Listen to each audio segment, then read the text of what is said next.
Okay, so we've got some really interesting material today looking at, well, how we handle conversations, especially in like home visiting contexts Mm-hmm. where you're trying to, keep a focus on important things, maybe child development, family goals, that kind of thing. Right. It's about those moments where the chat might drift off topic Yeah. and how you can sort of respectfully nudge it back.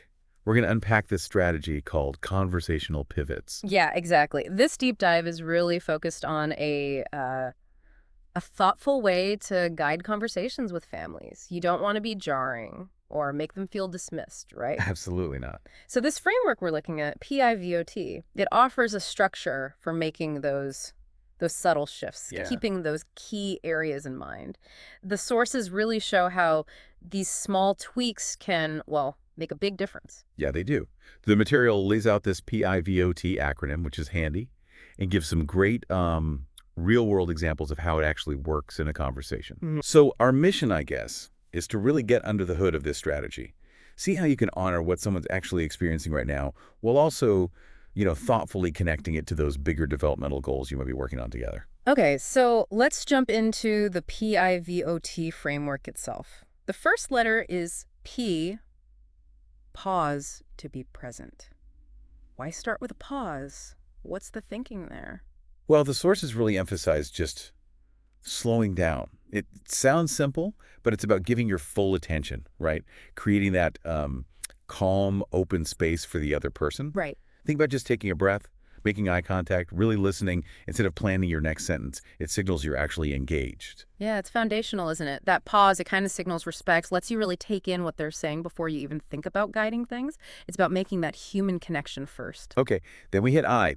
Inquire with curiosity. Sounds like it's all about asking the right kind of questions. Precisely. So instead of jumping in with your own thoughts, the step is about asking those open-ended questions.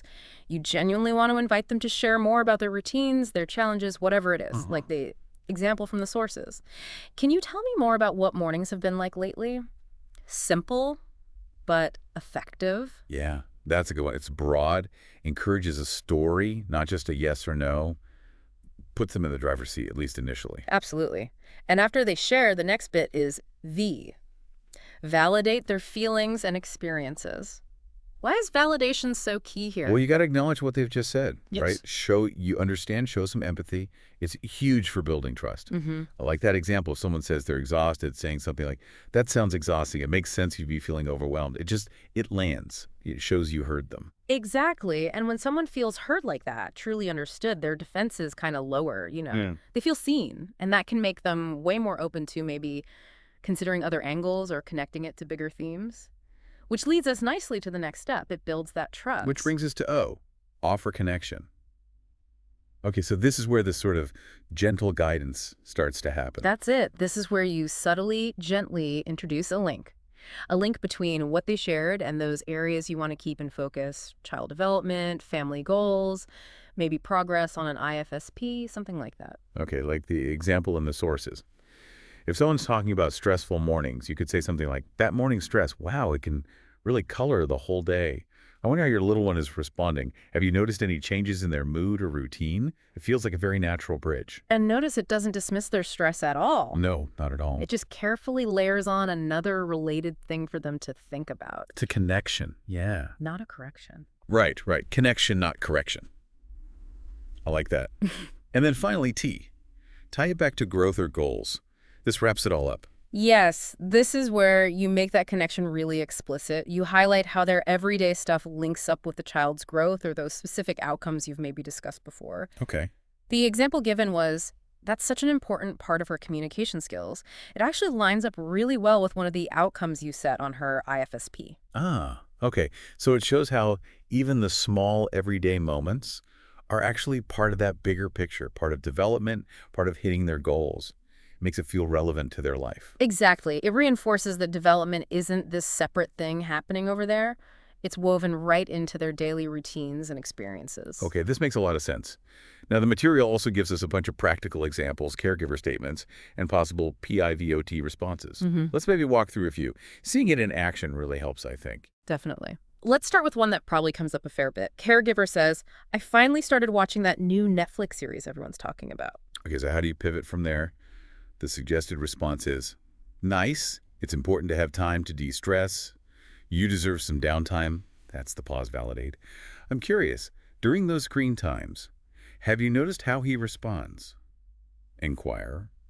It can be really telling of where his attention is and how he's learning to engage.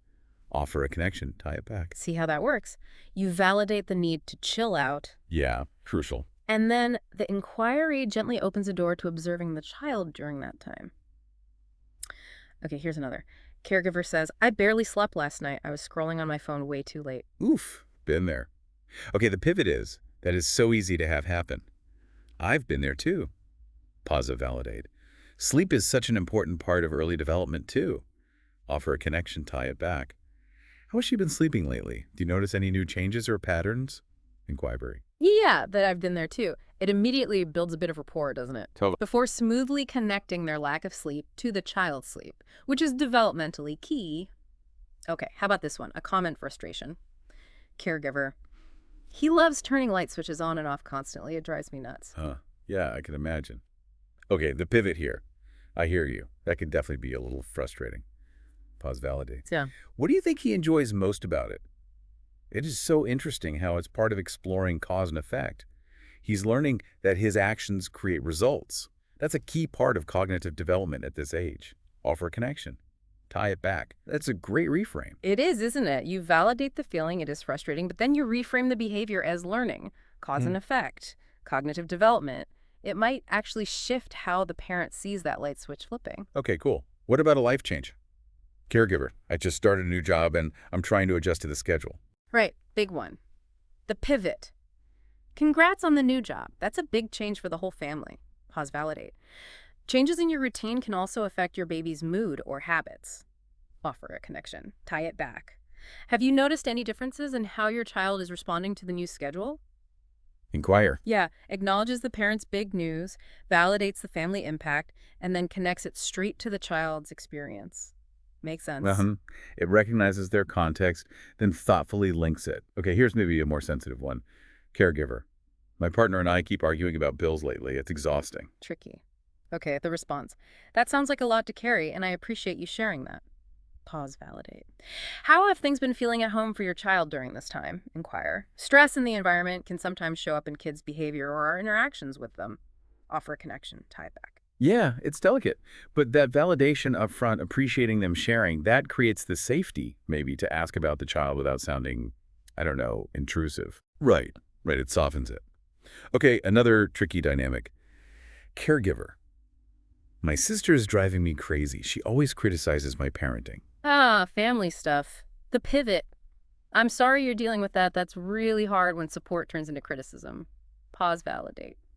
What are some things you've been doing lately with your child that you feel proud of? Inquire. Those positive moments can really show how strong your connection is. Offer connection. Tie it back. Ooh, I like that shift. It validates the difficulty, but then pivots away from the sister and towards the caregiver's own positive actions and their bond with the child. Very strength-based. Exactly. It's empowering, in a way. Okay. We've got quite a few more examples here covering things like, let's see, trying to lose weight, worrying about the news. Yeah, let's maybe touch on a couple more quickly. How about the weight loss one? Caregiver. I've been trying to lose weight, but it's so hard with a toddler running around. Okay, the pivot. That's real. It takes energy to keep up with a toddler and focus on yourself.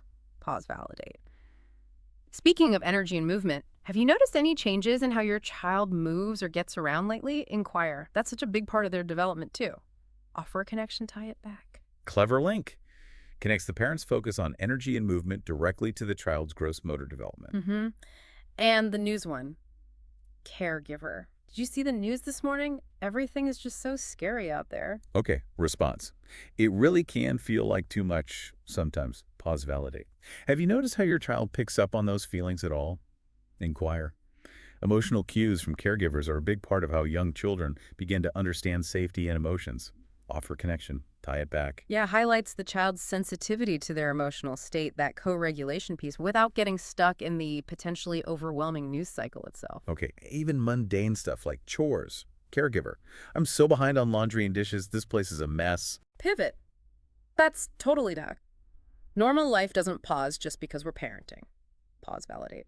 Has he started trying to help you around the house? Inquire. Even these regular chores can become great opportunities for learning and practicing language. Offer a connection, tie it back. Turning chores into learning ops. Nice. Okay, what about relaxing? Caregiver. I can't wait for the weekend. I just want to relax and binge some shows. Response. That sounds like the perfect way to unwind. Pause, validate. Do you and your child have any cozy weekend routines or activities you both enjoy doing together? Inquire. Those shared moments build connection and support social emotional growth. Offer a connection, tie it back. Connects relaxation to shared activities and social emotional growth. Okay, let's do maybe 4 more quickly. Skincare routine. Caregiver. I just started a new skincare routine. It's my little treat at the end of the day. Pivot. That's such a nice way to end the day with care. Pause, validate. Has your child shown any interest in copying your routine? Inquire. Imitation is a huge learning tool at this stage. They pick up on so much from watching you. Offer connection, tie it back. Connect self-care to the child's learning through imitation. Okay. New diet. Caregiver. I'm thinking about trying a new diet, cutting out sugar and A carbs. pivot. It's great that you're focusing on your health. Pause, validate. Speaking of eating and foods, how has she been doing with trying new foods these days? Are there any new tastes or textures she's trying? Inquire. Exploring tastes and textures is a big part of their development. Offer a connection, tie it back. Links parents' diet focus to child's food exploration. Makes sense. Birthday planning. Caregiver. I'm planning my birthday this year, thinking of a small dinner with friends. Response. That sounds lovely. Such a fun way to celebrate. Pause, validate. Celebrations and special events can be so exciting for children too. Offer a connection, tie it back. Has your child started to show any particular excitement around birthdays or any other special occasions? Inquire. Connects personal celebration to child's understanding of events. Okay, last one. Annoying neighbor's dog. Caregiver. My neighbor's dog won't stop barking. It's driving me crazy. Pivot. That's frustrating. I know constant noise can wear you down. Pause, validate. I'm curious, how does your child react to different sounds like that? Inquire. Paying attention and responding to sounds is actually a big part of their early sensory development. Offer a connection, tie it back. Turns noise frustration into a discussion about auditory processing. Wow, okay, so covering all those examples from Netflix to barking dogs, what's the big takeaway here? What's the core idea about these pivots? I think the main thing is that they're about building connections. Meaningful connections. They act like bridges, right? Between the everyday stuff, the caregiver shares the good, the bad, the messy, and those really important things like their child's development or family goals. And it's respectful because it always starts by acknowledging their reality, validating their experience, and it's strength-based because you're using their life as the jumping off point to talk about growth. Yeah, it really avoids that awkward feeling of just, like, changing the subject completely. Exactly. It feels more like a flow where they feel heard, their stuff matters, and you can then naturally link it to the child's development. Yeah, making those links explicit and meaningful for them. It's not just jargon, it relates directly to what they just talked about. Okay, so wrapping up this deep dive then, it really seems like this PIVOT framework is a genuinely useful, practical tool for building that connection and guiding conversations gently but with purpose. Absolutely. Just consciously remembering those steps. Pause, inquire, validate, offer connection, and tie it back. It gives you a way to navigate those conversations respectfully while still keeping an eye on the developmental stuff, the family goals. It really makes you think, doesn't it? Yeah. How you could maybe use these ideas in your own conversations, not just in a professional setting, but be with your own kids, family, even colleagues. Mm-hmm. Just taking that extra second to pause, really listen, ask a curious question, validate someone's feeling. Maybe that opens up ways to connect things you wouldn't normally connect, to see how even the everyday stuff holds clues about growth and understanding. Yeah, finding those insights in the ordinary moments, that's really powerful. As always, reach out to Resource for professional development needs and feel free to submit a PD request if you have any specific questions.